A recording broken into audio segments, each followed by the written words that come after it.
So how do we fight the circus? I know this is a question a lot of people have. It's certainly a question I've had for quite some time. And so I asked my guides. I decided to ask my guides recently. I mean, I've been asking them before, but I was like, let me ask again and find out, what can we do right now to fight the circus?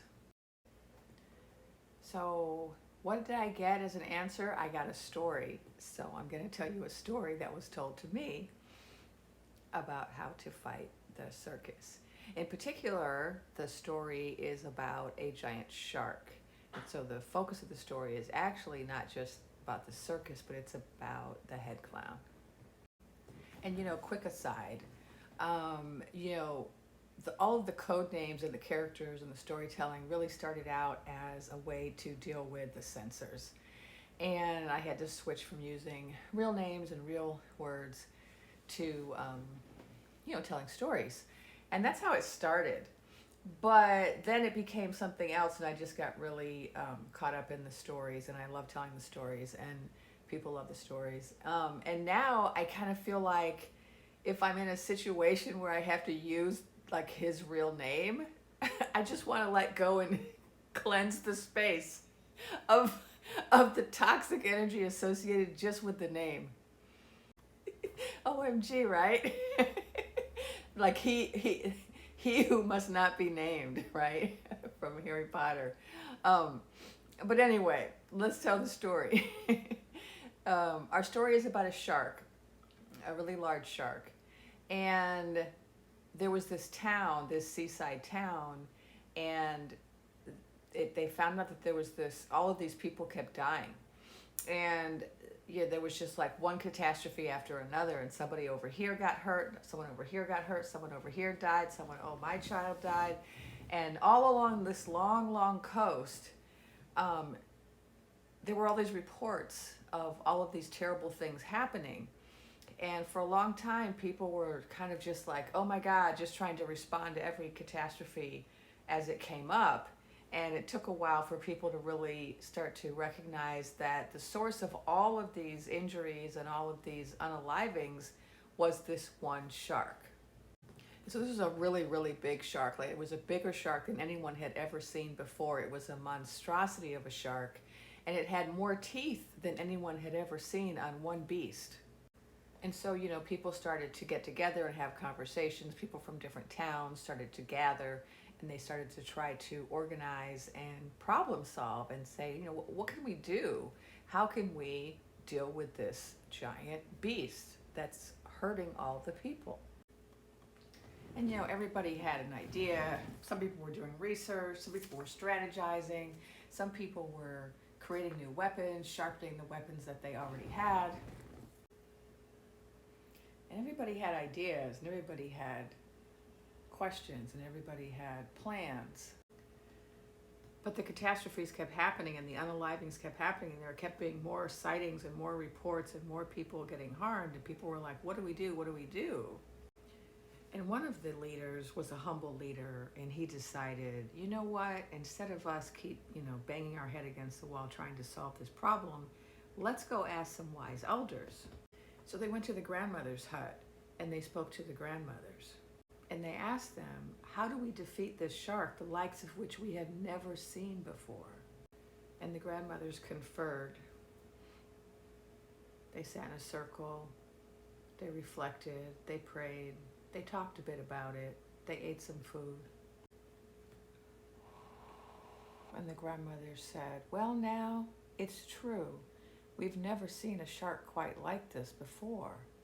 So we can't do what we've done before. We have to come up with a new way,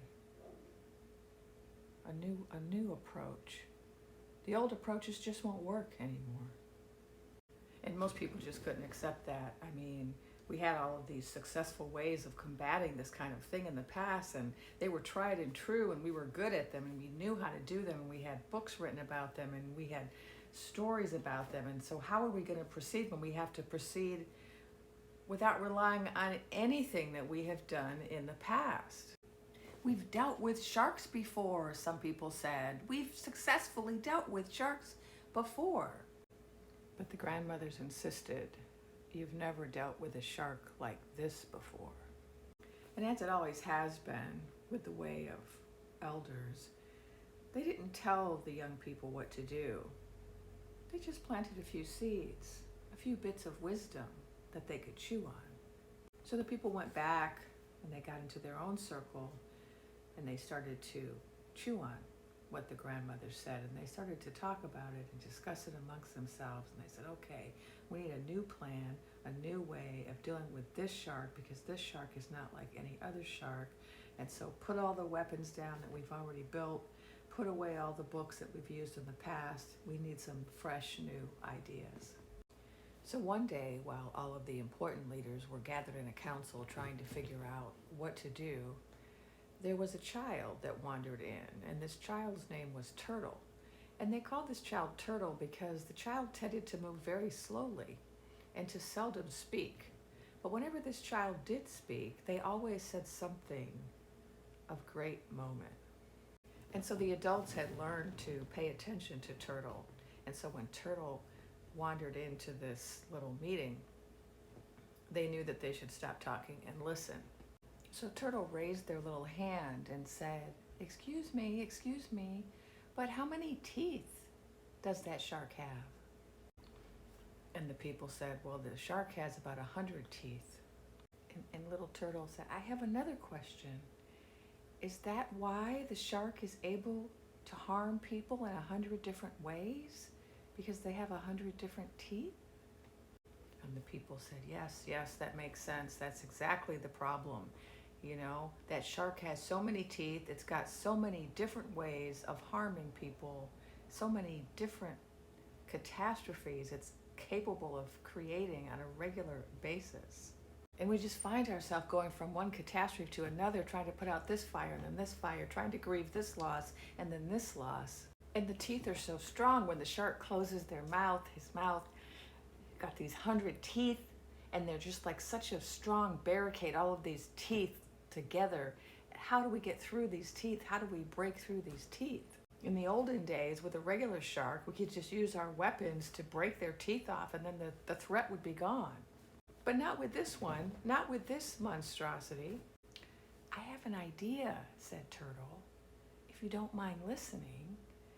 Sometimes when my friends are playing and we come to a wall and we want to get through that wall, but it's just so much bigger than us and so much stronger than us, what we do is we just look in the wall and we try to find one brick that's loose, just like the loosest, weakest brick. And then we take the little weapons we have, our sticks, and we just keep messing with that one until we make a little hole in that wall. And you know, we're just little people, so it's hard for us to make that hole, and it takes a long time for one little person to make one little hole in that wall. But what we figured out was that if we got enough kids to come to the wall, and enough kids with enough sticks, and if everybody tries to make a hole in the wall where they are, and we all work at it together, we'll make enough little holes that all the little holes will combine up into a big hole, and then the whole wall crashes down. The leaders thanked Little Turtle and gave them a snack before they left, and then they got to work. And the next day the leaders presented to the people their finding, and they explained to the people that they had a new strategy for how to defeat the shark. They asked that each person in each town decide what was most important to them, what was the one thing that was most important to them, and to sharpen their weapon and to focus on that one thing, that one tooth. Maybe it was alligator Alcatraz, maybe it was Gaza, maybe it was the immigration raid, maybe it was what was happening to women. Maybe it was the erosion of democracy. Maybe it was the rigging of contests. But each of us must find that one thing, that one tooth, and point our spear at it. Each of us must do what we can to put a hole in the edifice of the shark's teeth. Everybody can't work on everything. And who is to say which is more important? But if each one of us works on one thing, one issue, one tooth, together we can destroy the entire wall of teeth in the mouth of the shark. This isn't just how we fight, this is how we win.